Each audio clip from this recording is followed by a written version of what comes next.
Do you know that only 8% of the world own a car?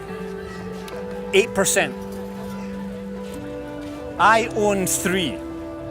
I'm not proud about that. Here, most people walk, or cars are only for the wealthiest, or you might get 3 or 4 people in the back of a motorbike, or you jump into a noisy, loud matatu, which is scary. Only 8% of the world own a car, and I own 3. In 2017, I'm thinking of changing my car.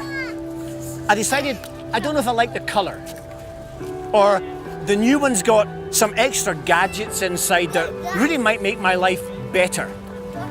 And most people in America, that's how they think as well. Something gets old-fashioned, there's a newer model, there's a faster model. You know, let's just change. And so the choice I have is, do I change my car or do I not change my car? It's just how we live in America. I couldn't imagine living without my car. And then I come here, and here is very, very different. Let me tell you a little bit about it. 1 out of every 6 people in the world live in slums. And for them, they don't imagine owning a car.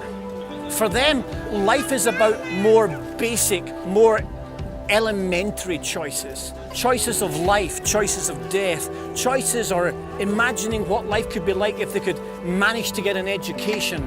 They imagine what life could be like if they could afford the medicines that are going to give them life. Those are the kind of choices that people face here, not silly choices about a faster or a newer car. We've been coming here for 10 years, and here's something that we've learned. Poverty is not a lack of money. Poverty is a lack of options. So, you and I, we make the choice about new clothes or a new watch, or let's buy a new car. And then every week we swipe our debit cards and fill it up with gas or petrol. Well, what about in 2017? If for every 4 times you filled your gas tank, you filled up the tank of some young person in Huruma slum, and you provided for them an education, you gave them hope, you filled them with the possibility of choice. The choice not to have to stay here and be condemned to a life of poverty, but a choice to provide for them and their families and the future of Kenya and other worlds. Join the movement in 2017. Let's kick extreme poverty off the face of the earth. And let's not be consumed by our consumer society. But let's take our debit cards and not just swipe it for gas, but swipe it to give young people a hope and a life. Go to our website, sign up for a recurring donation, and join the movement to kick extreme poverty off the face of the earth.